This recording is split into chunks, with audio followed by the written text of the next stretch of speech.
there, I'm Fernanda, and today we're going to talk about the best way to extend the life of your clothes. A few weeks ago when I posted the capsule combinations video, I asked you guys if you wanted to see some tips of how to best take care of your clothes so that you can extend the life of your capsule wardrobe and get the most out of it. A ton of you guys said yes, and I even got some specific questions from some of you guys, which is great. Keep those coming. But as I started doing more and more research into this topic, I realized that there was a ton of valuable information that I wanted to share with you guys. So much so that I'm gonna have to split this video into two parts. So in this video, I'm gonna cover tips for when it comes to cleaning your clothes, specifically stain removal, cleaning and drying your clothes, and wrinkle removal. And in the next video, which will come out next week, I will cover proper storage, both daily storage and off-season storage, which is particularly important right now as we're transitioning into spring. I'm gonna cover lint and pilling, make sure that those don't get into your clothes, as well as how to manage and avoid infestations with a particular emphasis on moths, which was requested by one of you guys. So make sure you hit that subscribe button so that you don't miss part 2 of this video. And since we have a lot to cover, let's get started. It's really terrible when we get a stain on one of our favorite pieces of clothing.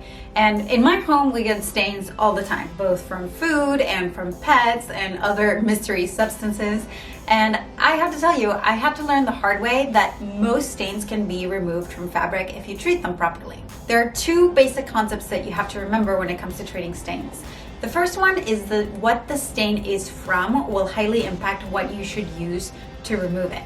And the second thing is that when you have a stain, you should never, ever, ever use heat on it. This means no hot water, no tumble drying until the stain is completely gone, and no laying it out in the sun, because heat will bake the stain in there, so to speak. When it comes to removing stains, personally, as like an underbuyer and like borderline minimalist, I don't want to have to buy 17 different products to get stains out. But the good news is that you can get out most stains by using things that you already have in your pantry. Now, when it comes to different kinds of stains, I've found that there are 3 main types that get on my clothing.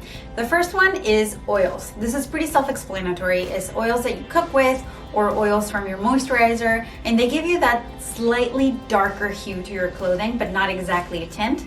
That is an oil stain. And the good news is that you can remove most of those with just a little bit of dish soap. Rub it in and it'll break down the grease the same way that that dish soap breaks down the grease on your dishes. A second type of stain would be a protein stain. A protein stain is anything that comes out of you or your pet's body, being blood, poop, pee, vomit. I mean, I'm not gonna elaborate, but anything that comes out of a body, that is a protein stain. And the best way to get those out is either with an enzyme cleaner or an oxygen cleaner.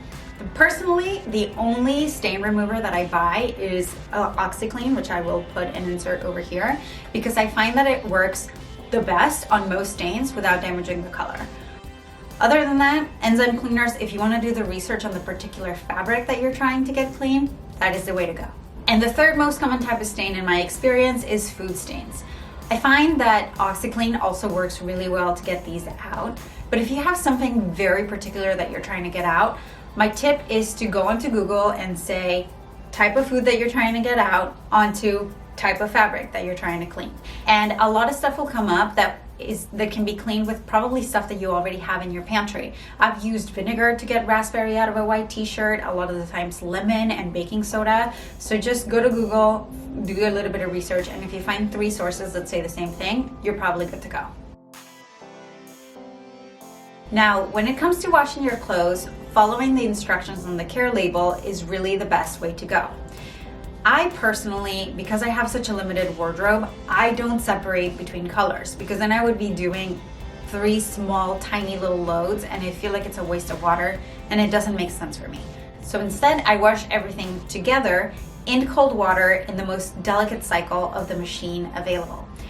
When it comes to washing your clothes, it is really best to avoid all heat, because heat damages your clothing the same way that it would damage your hair. So you'll really do yourself a favor and extend the life of your clothes if you just wash everything in cold water except for your sheets and towels. Which brings me to my next point. The one thing I do separate is between fabric weights. Think about a towel. You know how it's a little rough sometimes and like has a little bit of like fibers that come out? That you do not want to mix with something more fine knit like the sweater I'm wearing right now, or a very thin nape t-shirt, because the fabric of the towel will rub against the finer knits in the washing machine, causing more pilling. So I do a separate load with my sheets and my towels, and then I wash all of the rest of my clothes in their own batch. And I use delicate bags basically for 50% of my clothing. Anything that has a particular design that I really want to protect, anything that I really, really love that I don't want to get snagged or pulled, or that I want to really extend the life of, all of those things go into the garment bag. And for things that I really, really like, that I don't want to risk it, honestly, I just hand wash it in the sink in my bathroom. Which, if you want me to do a video of how I do that so that it doesn't take forever, because it really only takes 30 minutes, let me know in the comments below. Now, when it comes to drying, obviously air drying is best. But if you are like me and you live in a tiny apartment, that is not really a viable solution. So for this, I just follow the instructions on the care labels. If it says it can be tumble dried, I just put it on low for as long as it takes. I would rather have it tumbling for an hour and a half on low heat than to scorch my clothes on high heat in order for them to be done quickly. It will ruin the elastic and it's not a good solution. And for the rest, I just hang up to dry on the shower curtain rod in my bathroom. It usually only takes about 6 hours at the most for everything to be completely dry. And now for things that say that they have to be laid flat to dry, what I do is you lay out a fresh towel, lay out your garment on top of it, and then you roll it up as a burrito so that the water absorbs all the water in the garment. And then when you unroll, you lay it on another clean towel and you wait for it to dry. You can lay it on your bed or whatever, and it won't be like dripping wet, and it will cut down dry time significantly. A quick note on wools and silks. These actually don't need to be washed very often unless they're very heavily soiled, but they do need to be aired out. So a good practice to get into is that when you're doing your laundry, just pull out your wools, hang them out just with your drying stuff, and let air run through them or put them next to a window. Especially if you're not wearing your clothes a lot, like if you're not a kind of person that has a capsule wardrobe, or if you have a specific thing that is made out of wool, you need to be airing that out constantly. Otherwise, you run the risk of it growing bacteria, getting moth infestation, and then like getting that weird musty smell, or even like getting a little bit yellowish and losing a little bit of its color. So air your clothes out as often as possible. Another thing I recommend when it comes to wools and cashmeres is to get one of these lavender sachets to slip into your drawer. These are great for preventing that bacteria smell that can get into your clothes sometimes. It'll keep your clothes smelling really nice, and also it's a great moth repellent. And I will cover moths and other pests in the next video, so make sure you hit that subscribe button so that you don't miss that. And now for items that say dry clean only, unfortunately a lot of companies have to put that label on the garment, not because the fabric will react to the water, but because the stitching is not high quality enough to sustain tumbling in the washing machine.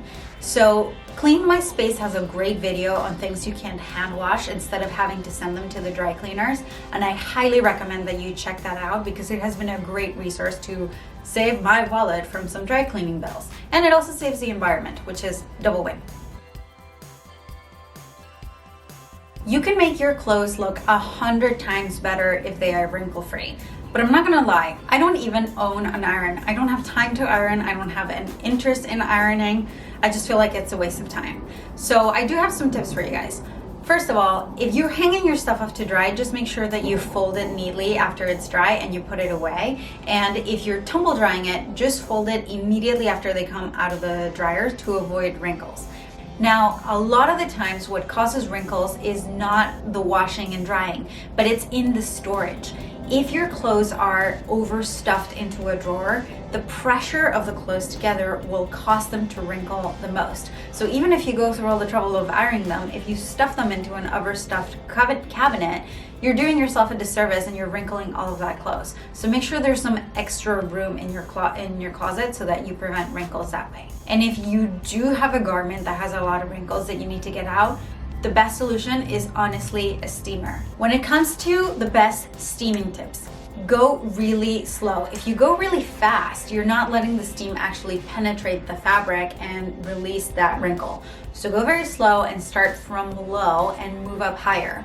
Why? Because heat rises, so the steam will rise and it'll prevent you, it'll just save you time. So trust me on this, very slow and low to high. And if you have something that is particularly stubborn, go inside of the fabric, tug it lightly, and then let the steam very carefully, because this can burn you, run through the fabric, and you'll see that that works like a charm. All right, you guys, I know that was a lot of information, but I hope you learned something from this video and that you found it helpful. Don't forget to give it a big thumbs up if you did, because the YouTube algorithm really likes it. And don't forget to hit that subscribe button if you want to make sure you get notified for part 2 of this video. Now, for a comment this week, please let me know what your favorite stain remover is, because I've been using Oxy for a while, but particularly if you have something that is plastic free, I would love to know about it and we could all benefit from it. And please, please let me know what kind of videos you want to see next. I'm starting to prep my videos for the spring, and I would love to know what kind of videos you guys actually want to watch. So that is super helpful. If you do love this video, please don't forget to share it with a friend, and I will see you next week with part 2 of how to take care of your capsule wardrobe. Perfect time. Bye. Hey. Guys, let me know what you think of the lighting. I spent first of all, it's really hard to light yourself, I have learned. But I think it turned out okay, so let me know what you think. I was essentially trying to make myself the most lit in this room. Do some jumping jacks. Anyway.